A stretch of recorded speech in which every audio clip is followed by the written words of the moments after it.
Hey everyone, it's Sophie from Build Your Jungle, and today I'm going to be telling you guys everything you need to know to set your philodendron plants up for success.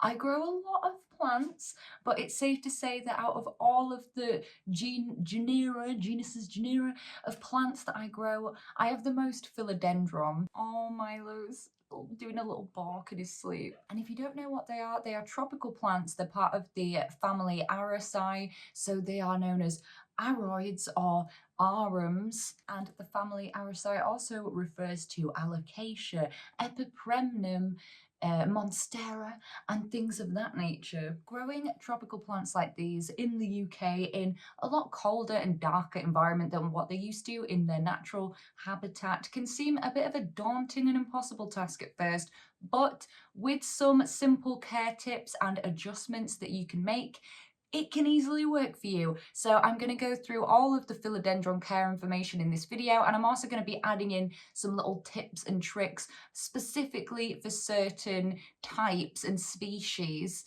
that I've picked up along the way as well. So you've bought your first philodendron, and the first thing you're probably thinking is, what soil does it need to go in? What substrate is best for growing this plant? Because when you first bring a plant home from the nursery, it usually is in straight cocoa coir or peat, and something that doesn't have a lot of aeration and drainage. And when we're talking about tropical plants, aeration and drainage are key because they need a lot of oxygen to the roots, and they don't like to be sat in a really overly moist substrate that's just going to hold that water and be waterclogged around the roots, because that can actually encourage rot. So when we're thinking about a substrate for philodendron, we want something that contains things like pumice, bark, perlite, grit, things like that are going to really break it up and make the air be able to circulate these roots. So the mix that I use, and I use this religiously, I have used this on this channel, I've shown myself using this product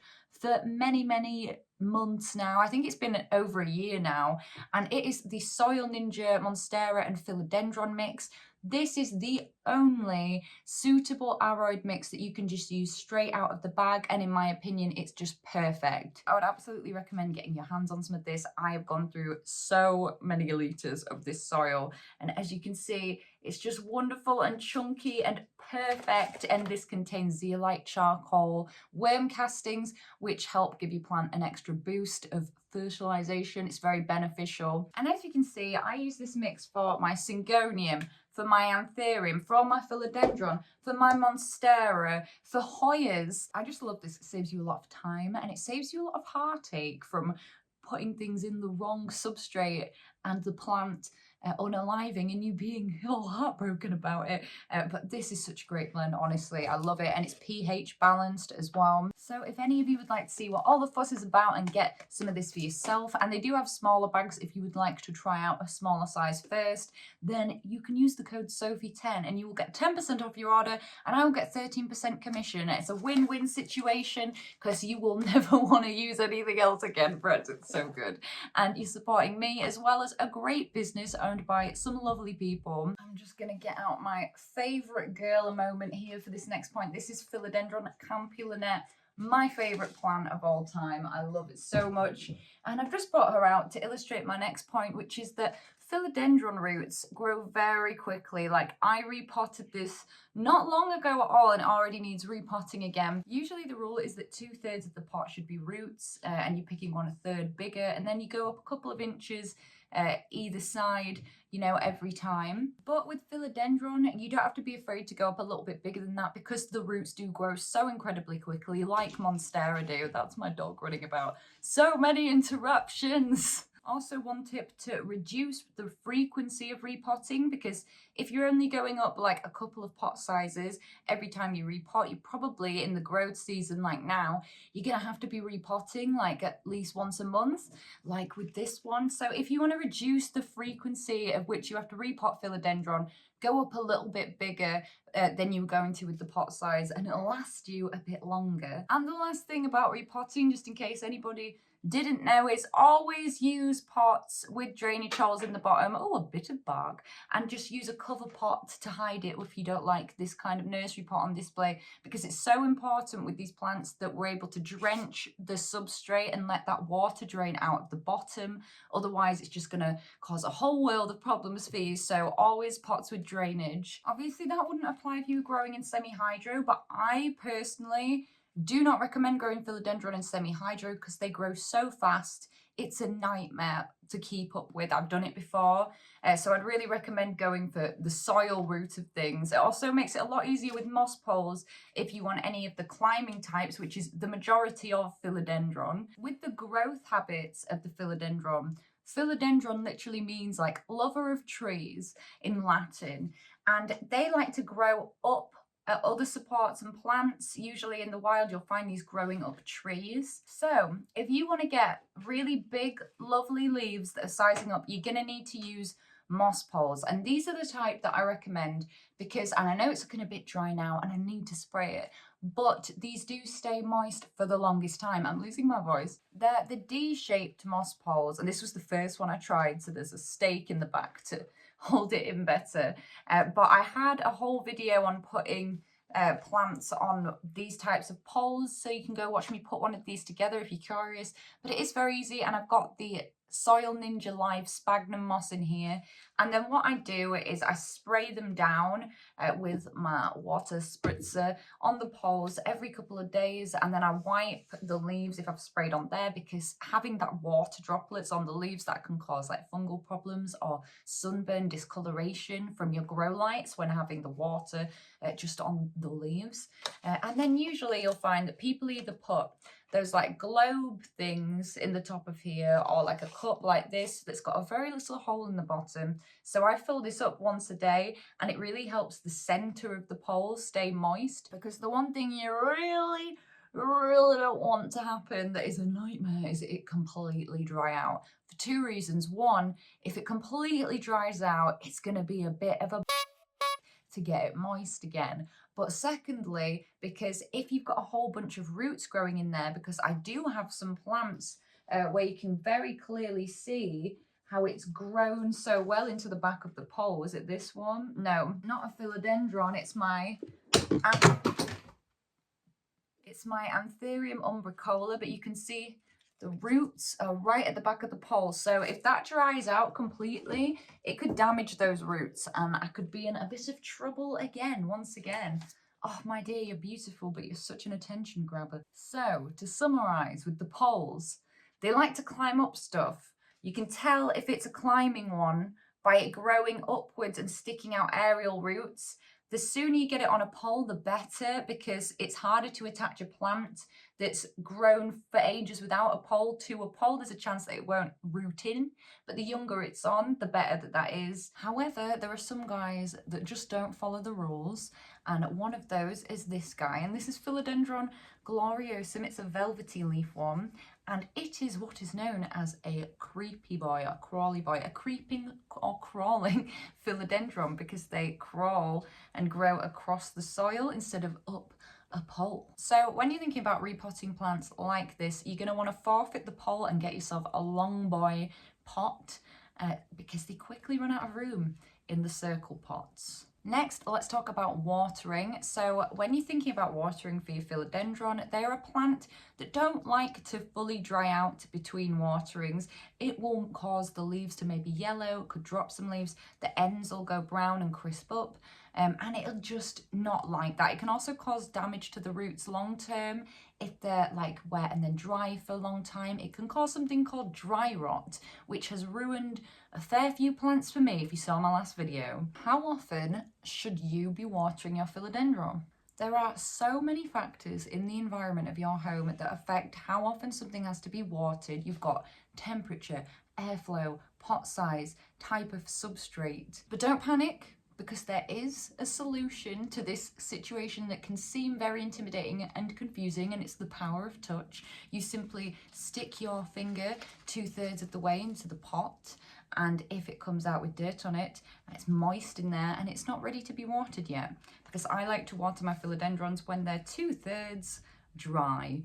And if you don't want to get your hands dirty, just use a wooden skewer instead. It works exactly the same, and it is the standard trick that helps so many of us. But just trust the dirt system. While we're talking about water, we need to talk about fertilizing.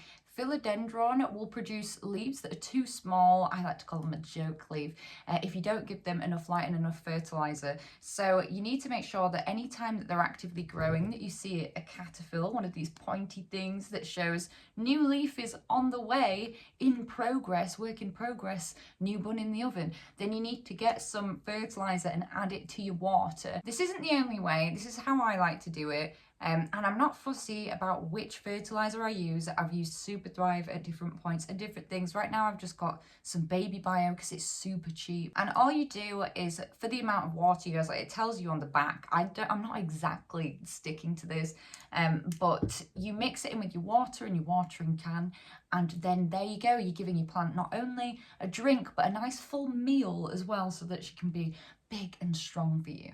And I just like how liquid fertilizing works really well for philodendron, and it also allows me to easily tailor it, because when you're first starting to fertilize a plant and you've never used that fertilizer on it before, I like to wean the plant onto it. So the first time I use this, I'll only use like a couple of drops in my watering can, but then I'll get all the way up to the 10 drops when something's been on it for a while and it's really growing super vigorously for me and it needs those extra nutrients, then I'll wean it up. And when it comes to fall and autumn, why am I going American? When it comes to autumn, I can then reel back the amount of fertilizer again and then stop altogether, usually in winter, because most of these plants will stop growing in winter temporarily because it's just too cold here and I can't make my house not be cold inside. But if you're very forgetful, or if you don't want to be using liquid fertilizer, you can always use slow release fertilizer, which is where it'll look like this and you can just take a handful of that and scatter it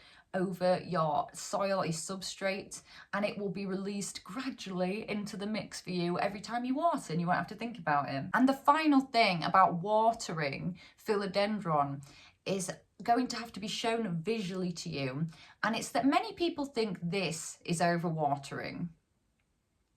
This is not overwatering, this is overwatering. There's a phrase that is used for succulents in particular, and it's it's drenches between droughts. And even though we don't want droughts for the philodendron, I feel like that kind of summarizes a bit that we should always be fully saturating the substrate so that we make sure that it's all moist and that all the roots have access to that water and those nutrients, because a lot of the time, especially when there's a lot of roots in a pot, and it happened to me yesterday, I can't remember with what plant, maybe it was that anthurium, it took 3 watering cans to get the soil that's slightly difficult at the sides to get to because of the big roots, and I wanted to make sure they got into all those pockets, which is another reason I like clear pots as well. Because a lot of people thinking that overwatering refers to the amount of water you put in the pot in one go, will then water like this, and that's called sip watering, and that's bad because it's not actually getting to all of the roots. So overwatering can be easily avoided if you just use the finger/wooden skewer test every time before you water,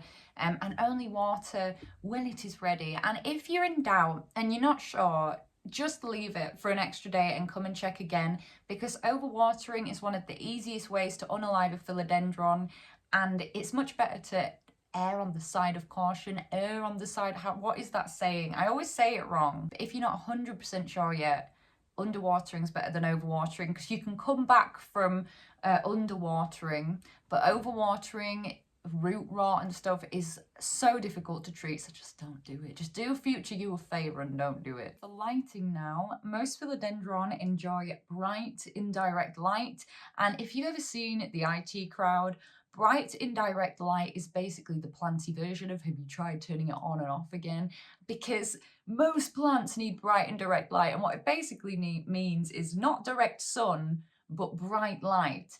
And it's something that's a lot more difficult to do if you're just using your natural light, because it's going to be determined by the way that your windows are facing. For example, a south facing window is going to get the majority of full sun. So most philodendrons would burn in a south facing window. So then people will try, you know, like having them so far back, having them in a west or an east facing window.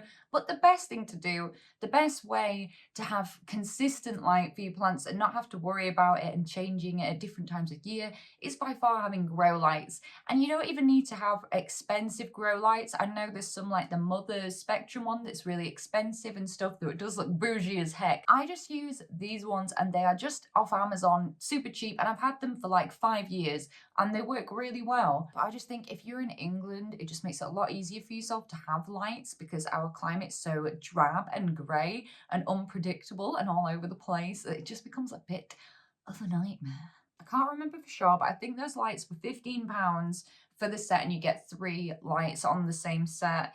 And the LEDs, that's the most important thing when you're looking for grow lights, is make sure they are LED lights because otherwise they're not going to work. And I have literally done the maths. And then I went to someone who does the maths for a living because I'm not good at doing the maths.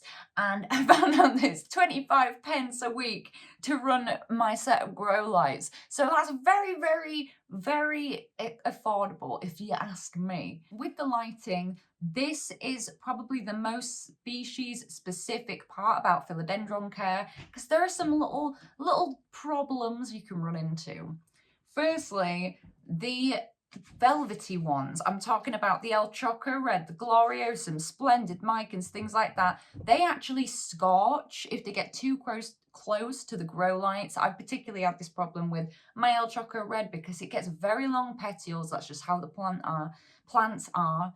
is. So it grows too close to the grow light very quickly, and I've had to move it all the way back here now, and it's finally stopped getting burnt, and that is 4 foot away and filtered by other plants. All the solid leaf ones, so I'm talking about ones that are not variegated, that are smooth, that are not velvety, those all need this bright light. But again, some of them can be okay right under the light, but in the majority of cases, I would say that's quite rare, and in the majority of cases it's better to have them at least 3 feet from a grow light or slightly filtered. But those are the ones that can put up with the most direct out of the philodendrons, that can be closest to the grow light. Then where it gets a little bit tricky is with these ones. This is a variegated plant.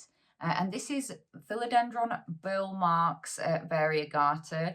And when plants have this kind of variegation, it means that all the areas of the leaf that's not green does not contain chlorophyll. And that's what plants need to photosynthesize to make energy to grow. So this needs to get a lot of light to compensate from that. This is where it gets a little bit tricky. The variegated areas burn like easily. So it's got to be filtered, but also bright. It's got to be not too hot, but also not too cold. That's ridiculous. I'm getting distracted by these lovely ones. Right, this one though, it is filtered by other plants above it, and it can get away with being 2 foot under my grow light. So they can be closer if they're filtered a bit. I guess I consider the easiest way to know where to position the variegated philodendron as being in at least equal to and the same amount of light as the solid leaf ones, but not in a place that's going to burn it. Certainly no closer than those ones. But hang on, it gets more confusing than this, because there is a type of variegation where this doesn't count. This is a little propagation of Philodendron brantianum, and it's got this really silvery, sparkling leaves, and that is called blister variegation. And I've talked about this before, and it's actually not caused by the chlorophyll not being in the cells. It's caused by pockets of air between the epidermal tissue of the leaves. So that doesn't affect the rate in which this photosynthesizes, and those areas also don't burn. So ones that have the silver on them, I'm thinking like Plaumani, Mame, stuff like that, Soderoy, Brantianum.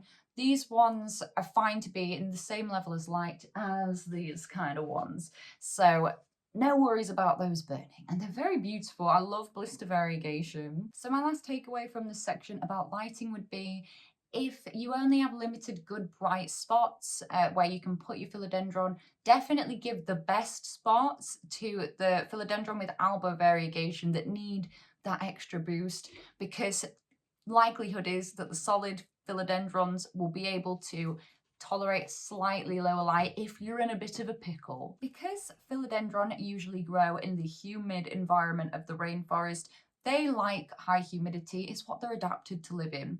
Normal room humidity in a house is usually about 50%. Now, this is a bit easier for me because I live in the UK, it rains a lot, and I always find that in our rooms, even that don't have a lot of plants, it rocks about 60. So I'm already starting a little off a little bit of an easier room temperature, room humidity than a lot of other people might have it very dry, especially if you use the heating a lot or the AC a lot. Now, there are some philodendron that can do all right in that humidity, and it'll be fine. Like I always had my white wave Birkin in normal humidity when it was still at the 60, when I had fewer plants, and it never complained. It was fine. And that will be the case for a lot of people. Like I have family members that just have a few plants and I've given them philodendron and they do just fine in the normal room humidity. But you will find that when you give a philodendron 70% or above humidity, the growth really speeds up. It helps with bigger leaves. And I think the most important aspect philodendron wise with the humidity is it stops this from happening. Now, sometimes if it's low humidity, the leaves will struggle to unfurl and they'll get some damage and marks on them from where they've had this dodgy unfurling situation. Now, this philodendron is one that I've had on the pegboard, and usually I have the pegboard for Hoya because they don't need as much humidity, but because it had been on the pegboard and not in with my other plants, the humidity was lower than it was used to, and it's resulted in that dodgy unfurl. It's not that bad. So before I go into the ways that you can increase humidity in your home, let me just say that if you have a lot of other plants and you may be just getting philodendron for the first time, or if you ever intend to have a lot of plants, I used to have to use the humidity solutions I'm about to go through. I don't anymore, because the more plants that you have grouped in a room, and there's like over 200 plants in this room, and the more plants that you have in a room, the humidity like around them creates microclimates, and I kind of have them like group here, group there, you know, grouped over there, and it really does help. And I've tested this theory with my rain point humidity thing, and I've hung it in different areas of the room and left it there for 48 hours. And my room is overall at 70% humidity minimum in every area. So just having a lot of plants in one room actually does bring the humidity up a lot when you live in a cold climate. So I'm thinking Canada, UK, because we have very similar climates. But I know a lot of you guys that watch my videos as well, you're from the US, and particularly places like California and stuff. It's so hot and so dry. So if you're going to want to keep your plants inside, some ways to boost humidity easily are using a humidifier, using cabinets, greenhouses, any kind of thing that can help create a micro climate that captures this humidity and stores it in there. If you're wanting a solution for just a couple of plants and you don't fancy getting a greenhouse, then how about a cloche? They look Victorian, amazing, fabulous, chic, but also that is a really easy way just to quickly create a humid environment for one plant. But as I will show you on the screen right now, I just have all my plants just on shelves and stuff, and it's all right. Alternatively, you can train a plant to live in a less humid environment. It doesn't always work. There are some plants like terrarium plants and stuff that are always going to be desperate for that high humidity. But with a lot of philodendrons and stuff, if you've had them in a greenhouse and you gradually transition, like have them out for a few hours, put it back in, have it out for double the amount of time, put it back in the next day,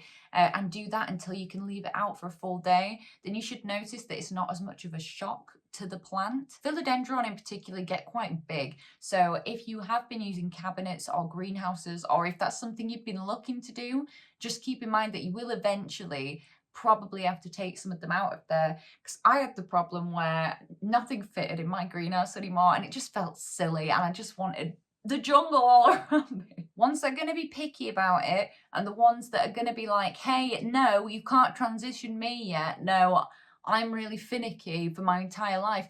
Those are the velvety ones. But saying that, El Choco is finally, in fact, how long has it taken you, El Choco? Because El Choco still had a greenhouse. And then when I took her out of the greenhouse, she lost like 4 lower leaves. It was a horrific transition, but now we've got the new leaf coming out. So they do eventually, the ones that do struggle with the change in humidity will eventually adapt. So to summarize this section, humidity, very helpful, very positive, not completely necessary 100% for all plants, but gives it a great helping hand either way. And if you have some struggles with this happening to some of your philodendron leaves, that may be why. Finally, if you are doing everything right, but your plant looks like this, then you may have a pest problem. This is what a philodendron tends to look like when it's been damaged by spider mites, thrips, mealybugs, and aphids. If you need any advice on pest treatment, I will link my identifying and treating houseplant pest video in the description box down below. Anyway, I hope that this has been helpful for you guys. This was actually a requested video for someone who was looking for some tips on the El Choco Red. Wow, so I hope that this was helpful, guys. At the moment, I make long form content on Fridays, so please do hit that button, subscribe to be notified when I next make a planty video. I also post every day on TikTok. There's all kinds of funky business on there, so please do check that out. And I live stream at least once a week. And I hope you're having a great day thinking about houseplants.